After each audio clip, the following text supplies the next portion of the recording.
ওই উমরের দেশটা কত ছোট ছিল, আমগো দেশ তো বিরাট বড়, 1,55,000 বর্গ মাইল, আর উমরের দেশটা ছিল ছোট। কত ছিল?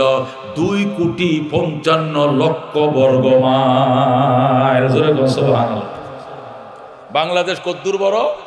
বয় কারবা জায়গা ইন্ডিয়া, তালেবস্য জায়গা মিজোরাম, বার্মায়, মাঝখানে খালি 19 কাঠটা আটে খালি মানচিত্রের মধ্যে, মানে নামটা লেখা জায়গা নাই। কথা কোন ঠিক কিনা? 1,55,000 বর্গ মাইল। আর উমর দেশটা চালাইছে কত ছোট? 2,55,00,000 বর্গ মাইল, তথা পৃথিবীর সমানে অর্ধেকটা দূরে। কোন আল্লাহু আকবার। সেখানে কি সাম্য হয়েছিল না বৈষম্য? সাম্য ছিল। কেমন ছিল সাম্য? কেমন ছিল? ওমর মদিনায় খেজুর গাছের নিচে শুয়া, আর ওই 1,500 কিলোমিটার পশ্চিমে সিংহ আর হরিণ আইসে নদীর ঘাটে পানি পান করত। সিংহ আর হরিণ নদীর ঘাটে পানি পান করে সিংহ সিংহের দিকে যায়, আর হরিণ হরিণের দিকে যায়। হরিণ ডাক, দেখো মামা কই যান? আমার বাড়িতে যাই। তুই কই যাস? আমার বাড়িতে যাই। হরিণ কয়, মামা আগে আপনাদের অত্যাচারে জঙ্গলে থাকতে পারি নাই, এখন এত ফরহেজগার কেমনে হইছেন, এখন বাকিনাদের খোঁজ খবর পর্যন্ত লন না। সিংহ কয়, বাকিনা কথা কম কর, উমরের শাসন চলতেছে, যদি তোর দিকে তাকায় আর তুই মাইন্ড করস, উমর কিন্তু অ্যারেস্ট করে ফাঁসার মাঝে বেত লাগাইব। যেরকম আল্লাহু আকবার। মানুষ মানুষের উপরে বৈষম্য করবো তো দূরের কথা, একটা পশু পর্যন্ত একটা পশুর দিকে তাকানোর সাহস পায় নাই। এই কোরআন দিয়া, সাহাবায়ে কেরামের ইনসাফ দিয়া, কথা কোন ঠিক কিনা? হযরত ওমর ফারুক রাদিয়াল্লাহু তাআলা আনহু অর্ধেকটা দুনিয়া দখল করার পর শুধু জেরুজালেমটা বাকি আছে, বর্তমান ফিলিস্তিনটা। জেরুজালেম ইহুদিদের দখলে, আগেও ছিল। ওমর চিঠি লাগছে, এই ইহুদি কর্তৃপক্ষ, হে ইহুদিরা, আমি ওমর বলছি, আমার কি আসতে হবে না, তোরা দেশ দিয়ে দিবে? ওরা বলতেছে, বস আমরা চিঠির উত্তর দিচ্ছি সশ্রদ্ধ, আপনি যদি দয়া করে এখানে জেরুজালেম আসেন, কেমন মানুষটা অর্ধেকটা দুনিয়া চালায় আপনার একটু দেখতাম, দেখার সাথে সাথে দেশটা আপনার হাতে বুঝাই দিব। সুবহানাল্লাহ। ওমরকে দেখবি, যুদ্ধ করবি না তো? যুদ্ধের নামটা লইতাম না, আপনার সাথে যুদ্ধ করে হারা যাইব। ও দুনিয়া অর্ধেকটা আপনি দখল করছেন, আপনার সাথে যুদ্ধ করে মরতাম। খালি আপনাকে দেখবো কেমন মানুষটা উমর, কেমন মানুষটা আমিরুল মোমিনিন, লোকটা চেহারাটা দেখতাম কেমন মায়ের সন্তান। ওমর কয়, গোলাম উঁটটা রেডি কর, লেগামটা লাগা আর গদিটা বহা, সাবুকলো একটা। ওমর গোলামকে ডাক দিছে, গোলাম রেডি হইয়া একবার উঁট নিয়ে দাঁড়াইছে। ওমর কয়, আমি বইছি, তুই টান। 3 মাইল গেছে, ওমর বই রয়েছে, গোলামে টানে। 3 মাইল যাওয়ার পরে গোলাম, ওমর কয়, এই দাঁড়াও, 1 মঞ্জিল হয়েছে? হয়েছে বস। আমি নামতেছি, আমি নামি, আমি গোলামের, আমি উটের লেগামে রশি ধরে টানবো, তুমি বসে থাকবা। আল্লাহু আকবার। গোলাম ডাক দেখো, হযরত আমারে লজ্জা দিয়েন না, আমি মাফ চাই, আপনি অর্ধেক জাহানের বাদশাহ, আপনি লেগাম ধরে টানবেন আর আমি উটের পিঠে বয়ে থাকবো, এটা আমার দ্বারা সম্ভব না, আমি হার্ট ফিল করে মরে যাবো, আমি স্ট্রোক করবো। উমর হয় হাফ রাতে মোবাইলটা বিয়াদ্দ, তোর কবরে তুই যাইবি, আমার কবরে আমি যাবো। আল্লাহ যদি কয় যে মাংস দে রক্ত তো তোরে বানাইছিলাম, গোলাম রে একই রক্ত মাংস দে বানাইছিলাম, তোমার শুধু শান্তি লাগতো, আরে গোলামের বুঝে কোনো সুখ শান্তির দরকার ছিল না। মরুভূমিতে 1 সপ্তাহ সে শুধু টানছে, আর তুমি বৈশা রইছ। উমর অর্ধেক জাহানের বাদশা হইতে পারি, এই প্রশ্নের জবাব দিতে পারবো না। কথা কোন ঠিক কিনা? এই জন্য গোলাম রেখো, তুই 1 মঞ্জিল টানবে, আমি বসবো, আরেক মঞ্জিল আমি টানবো, তুমি বসবা। ও গোলাম কয়, ঠিক আছে বস, ঠিক আছে। রওনা হয়েছে, যাইতেছে জেরুজালেম। যখন জেরুজালেম পৌঁছে গেছে, ওই জেরুজালেমের ইহুদি নেতৃবৃন্দ আইছে কি করার জন্য? রিসিপশন করার জন্য। ওই সময় সিরিয়াল আইছে, ওমর টানবে, গোলাম বইবে। শেষে সিরিয়াল কার আইছে? উমরের। উমর রশি ধরে টানবে আর গোলাম বৈশা থাকবে। এখন ও জেরুজালেমের ইহুদি নেতারা, মন্ত্রী, প্রাইম মিনিস্টার সব দাঁড়ায় রয়েছে ফুলের মালা নিয়া, লাল গালিচা সংবর্ধনা। এখন উমর রশি ধরে টানে, গোলাম বয়ে রয়েছে। গোলাম গোসার, আপনি যাওয়ার টাইমে, মদিনা যাওয়ার টাইমে আপনি ডবল টাইনেন, ডবল আপনারা সুযোগ দেওয়া হবে, কিন্তু এই জায়গাটা আমার একটু টানতে দেন, কারণ সবাই সালাম আল কি দিব, হয়তো আমারে দিব সালাম আলী, ফুলের মালা আমারে দিব, আপনারা তো মনে করবো গোলাম, খুব মনে করুক গা, পরে এটা এটা পরে অবনে আমি জুলুম করতে পারবো না, এই সাম্য আমি নবীর থেকে শিখেছি। আল্লাহু আকবার। আমি বৈষম্য করতে পারবো না। এখন গুলাম করবে কি, উমরের সিদ্ধান্ত না মানলে তো উমর এক কুপতে কল্লা কাটে লাগবে, বুঝেন না, মানতে তৈব। আচ্ছা ঠিক আছে বইছি। আরে গোড়ার উপরে ওইটা কল লা ইলাহা ইল্লা আনতা সুবহানাকা ইন্নী কুনতু মিনাজ জালিমিন। আল্লাহ তুমি আমার রক্ষা করো, আমার বাঁচাও। কেমন বেকায়দায় আমারে ফালছে, এই সব দিয়াইতেছে আমার দিকে ফুলের মালা পরানোর জন্য। ইহুদি কর্তৃপক্ষ গুলামের কাছে আইসে কয়, বস আসসালামু আলাইকুম। বস কয় আমি না, আমি না, আমি না। ওই রশি টানতেছে, উনি উমর, উনারে মালা ভরা, উনি দুজা, উনি এই 2,55,00,000 বর্গ মাইল এরিয়ার আমিরুল মুমিনিন। সুবহানাল্লাহ। আমি আমিরুল মুমিনিন না, উনি আমিরুল মুমিনিন, মালা উনারে ভরাও। ওর উমরের দিকে, বস কথা কি সত্য? উমর কয় হ, আমিরুল মুমিন তো আমি, তো আপনি রশি টানেন কারণটা কি? এই ছেলেটাকে আপনার রাজপুত্র, মানে আপনার ছেলে নি? কত বেটা কেটাই কইছে ছেলে, এটা আমার কিনা গোলাম। তো গোলাম বয়ে তাকে আপনি টানেন কারণটা কি? সিরিয়াল যেমনি আইছে এমনি, এক মঞ্জিল হে টানছে, আরেক মঞ্জিল আমি টানবো। সিরিয়াল এইটি আইছে, এইটাই ইসলাম, এইটাই সাম্য। এই সাম্য প্রতিষ্ঠার জন্য আল্লাহ তার নবীকে দুনিয়াতে পাঠাইছে, আর এই নবীর থেকে সাম্য মানবিক মর্যাদা আমরা শিখছি। যেরকম সুবহানাল্লাহ। জেরুজালেম কর্তৃপক্ষ বুকা সাহায্যে গেছে, কয় কি এই অর্ধেকটা জাহানের বাদশা, হেও উঠের লেগাম ধরে টানে, এগোর সাথে যুদ্ধ করলে ফিটে চামড়া বাঁচবো। স্যার আসেন, অফিসে আসেন, নিয়ে খানা পিনা খাওয়াইয়া দিতে চাইছিলাম, এই পর্যন্ত দেরি করা ঠিক হবো না। এই সাইন স্বাক্ষর দিয়া বাইতুল মুকাদ্দাস আপনার হাতে তুলে দিলাম, জেরুজালেম লয়ে যান। যেরকম আল্লাহু আকবার। দিয়া টিয়া পরে খাইতে বসে, খাওয়ার পরে খাবার দিছে, অত ওমর রাদিয়াল্লাহু তাআলা আনহু খেতে বসলেন। খাওয়ার পরে আঙ্গুল ছাড়তেছে না, আঙ্গুল ছাড়তে যখন খায় তখন হেডি কয়, ইহুদিরে কয়, দেখ বেটা কি মজার খাবার রে, না পায়া ফাইছে আঙ্গুলটি ছাড়তে খাই নিতেছে। ওমা ফেলেডও ছাড়ে, ফেলেডের খাল তুলে লেবু লাগে, ও ফেলেডোটা ছাড়ে, আঙ্গুলও ছাড়ে, এত মজার খানা বোধহয় জীবনে খায় নাই। ওমর কয়, কি কলি? এটা আমার নবী সুন্নাত। যেরকম আল্লাহু আকবার। আনাত্রুকু সুন্নাত হাবিবি বিকৌলি হাযিহিল হুমাকা। এই আহমক আর নির্বুদের কথাই কি আমি নবীর সুন্নাত ছাড়বো? জীবনেও ছাড়বো না। যেরকম আল্লাহু আকবার। क्या नजर थे जिसने मुर्दो को मसीहा कर दिया, दिल को रोशन कर दिया, को बीना कर दिया, खुद न तेजोरा पर औरों के हाथी बन गए। क्या नजर थे जिसने मुर्दों को मसीहा कर दिया, दिल को रोशन कर दिया, को बीना कर दिया। ज़रा कौन मरहबा। হযরত ওমর ফারুক রাদিয়াল্লাহু তাআলা আনহু, আল্লাহ নবী বলছেন, আবু বকর ফিল জান্নাহ, ওমর ফিল জান্নাহ। যখন আল্লাহু আকবার। আমার আবু বকর জান্নাতি, আমার ওমর জান্নাতি। এত সার্টিফিকেট পাওয়ার পরে হযরত ওমর অর্ধেক জাহানের বাদশা হওয়ার পরেও আল্লাহু আকবার শেষ রাত্রে উঠে কাঁদতো।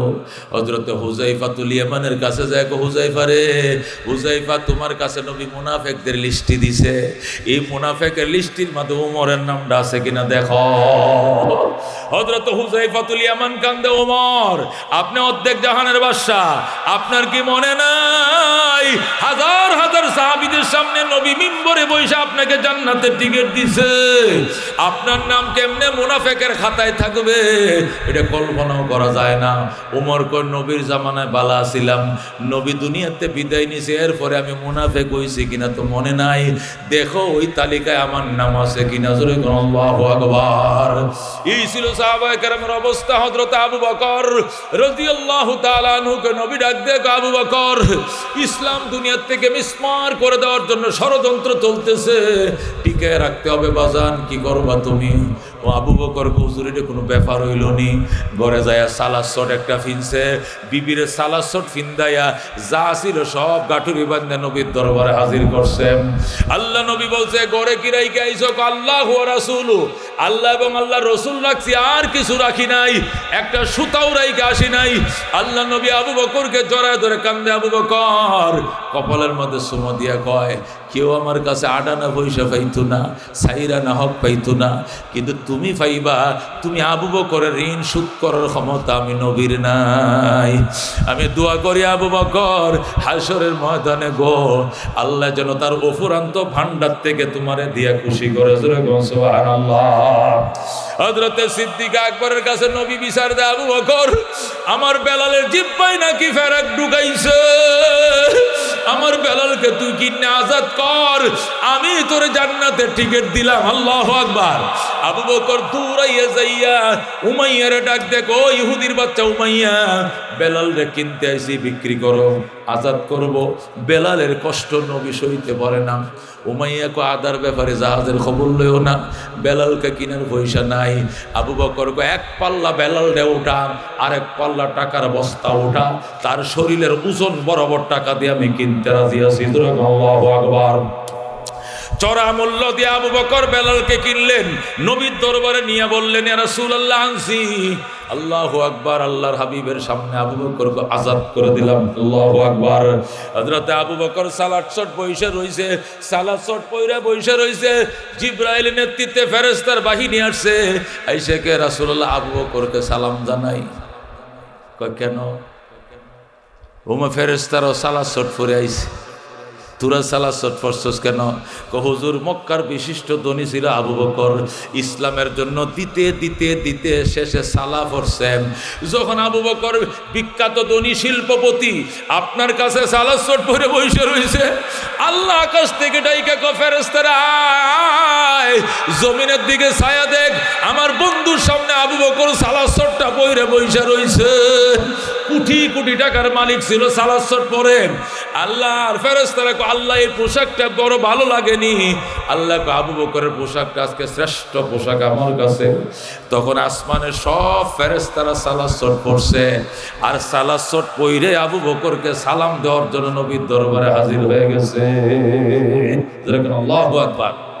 এরা ওই ত্যাগ ওই কুরবানি দিয়েছিল বলে আজকে মদিনার ইসলাম আমগো দেশে আইসে বাজান, নতুবা কোনোদিন 7 সমুদ্র পাড়ি দিয়ে ইসলামের দেশে আসতো না। এই জন্য আবু বকরের সাথে জান্নাতে কারা কারা যাইতেছে হাত বাড়ায়, লিল্লাহি তাকবীর। সাহাবীদের মর্যাদার আলোচনা শুরু হয়েছে, লম্বা আলোচনা হবে, অসুবিধা হবে। যারা বুঝে না মজা পায় না তারা চলে যাক, যারা বুঝেন বসেন, শুনতে রাজি আছেন?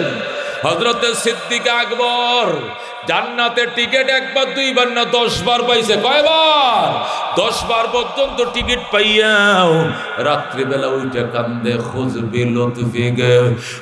বিলুতফিক ইয়া ইলাহি মাল্লাহু জাদুন কালিল মুফলিসান বিসিদক ইয়াতি ইনদা বাবিক ইয়া জালিল যামবুহু যামবুন আযীমুন ফাগফির যামবাল আযীম ইন্নাহু শাখসুন গরীবুন মুযনিবুন আবদুন জলিল তালা ইয়া রাব্বি যুনুবি লাইসা লি খায়রুল আমাল সুউ আমালি কাসীরুন জাদ তাআতি কালিল আনতা শাফিন আনতা কাফিন ফি মুহিম্মাতিল উমুর আনতা হাসবি আনতা রাব্বি আনতা লিনি'মাল ওয়াকিল আইনা মূসা আইনা ঈসা আইনা ইয়াহইয়া আইনা নূহ আইনা ইয়া সিদ্দীক আসিন তুব ইলাল্লাহিল জাযীল। আল্লাহু আকবার। সিদ্দিক আকবর শেষ রাতে উঠে কান্দে, চোখের পানিতে বুক বাসায়। আল্লাহ নবী কো বাজার কান্দিস না, আমি কথা দিলাম তোর আগে কোনো উম্মত জান্নাতে ঢুকতে পারবে না। উমর কান্দে, তুমি কোন দুঃখে কান্দো? আমি আবু বকরের সাথে পারলাম না। নবী ডাক দেখো, তুই একা কেমনে পারবে? সমস্ত উম্মতের নেকি এক পাল্লা রাখলেও আবু বকর একা এক পাল্লা রাখলে আবু বকরের নেকির সমান হবে না। আল্লাহু আকবার। বাজান রে, আবু বকরের সাথে কারা যাইতে মন চায়? জান্নাতে 8টা বারান দেখি মনটা চায়। আল্লাহ তুমি কবুল করো, জোরে করে আমিন। 2 মিনিট একটু বিরতি নেই, 1 ঘন্টা 10 মিনিট তো বয়ান করে ফেলাইছি। এই আল্লাহর ঘরটার জন্য যে প্রোগ্রামটা, ওয়াজ উদ্দেশ্য কালেকশন তো আছেই, কিন্তু মূল উদ্দেশ্য ওয়াজ। এই জন্য ফ্যাটটা পরে ওয়াজটা শুনাইলাম, আর বাকি ওয়াজটা রাইখা দিলাম। ওইটাও করবো, এরপরে মোনাজাত করবো। কয়েকটা মিনিট ফাঁসকানে এই যে তালতলি দক্ষিণ পাড়া বাইতুন্নর জামে মসজিদটা, এটা একটা টিন সেট অবস্থায় আছে। আল্লাহর হস্তে বলছে বাবা জানরা বসেন বাবা। ওয়ালা আলি ইব্রাহিম ইন্নাকা হামিদুম মাজিদ আল্লাহুম্মা আমিন। রব্বানা যালামনা আনফুসানা ওয়া ইল্লাম তাগফির লানা ওয়া তারহামনা লানাকুনান্না মিনাল খাসিরিন। রব্বানা ফাগফির লানা যুনুবানা ওয়া কাফির আন্না সাইয়্যাতিনা ওয়া তাওয়াফফানা মা'আল আবরার। رب اغفر لي ولوالدي وللمؤمنين يوم يقوم الحساب رب ارحمهما كما ربياني صغيرا يا الله তালতলি ও মওলা দক্ষিণ পাড়া বাইতুন্নুর জামে মসজিদ উন্নয়নের জন্য মাহফিল শুনলাম, দান খয়রাত করলাম, কালেকশন করলাম, ওয়াজও করলাম। আল্লাহ তোমার শাহী দরবারে কবুল করে লও ইয়া আল্লাহ। আমার ভাইরা গভীর রাত, এখন 12টা পার হয়ে গেছে। আল্লাহ তোমার বন্দারে গভীর রাত পর্যন্ত বয়ান শুনেছে, আমাদেরকে আমল করার তৌফিক দিয়ে দাও আল্লাহ। সভাপতি সাহেব তার বডির লোকজনদের লইয়া তার বডি নিয়ে শুরু করতেছে তোমার ঘর আগামী মাসে। আল্লাহ সুন্দর মসজিদ উপহার দেওয়ার তৌফিক তুমি দান করো গো মাওলা। আল্লাহ তোমার ঘরটা সুন্দর করিয়া টাইস টুস লাগাইয়া সাজাইয়া এবাদত বন্দিগি কইরা তৃপ্তি মিটানোর পরে তুমি কবর নিও। এ জীবনে না করিলাম বন্দিগি, গুনাহ করে কাটাইলাম জিন্দেগি, গুনাহ করে কাটাইলাম জিন্দেগি।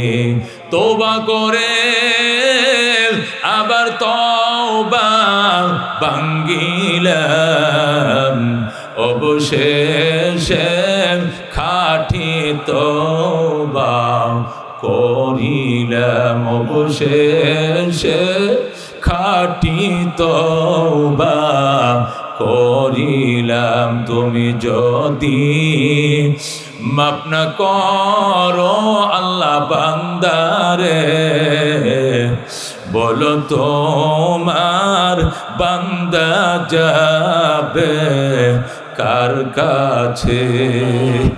তুমি যদি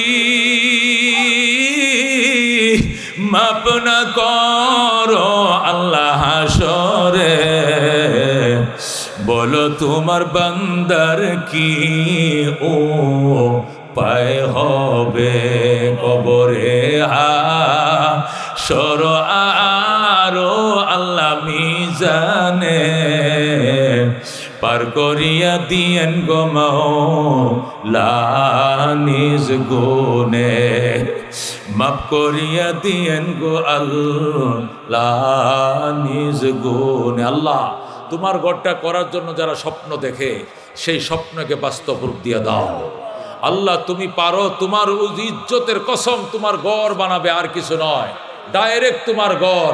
তুমিও তাদের জন্য জান্নাতের ঘরের বরাদ্দ দিয়ে দাও, দিয়ে দাও, দিয়ে দাও। একটা মহিলা মানুষ 1 লক্ষ টাকা দিয়ে 1 টন রড দিবে, আল্লাহ তারে জান্নাত না দিলে তুমি কারে দিবা মাওলা?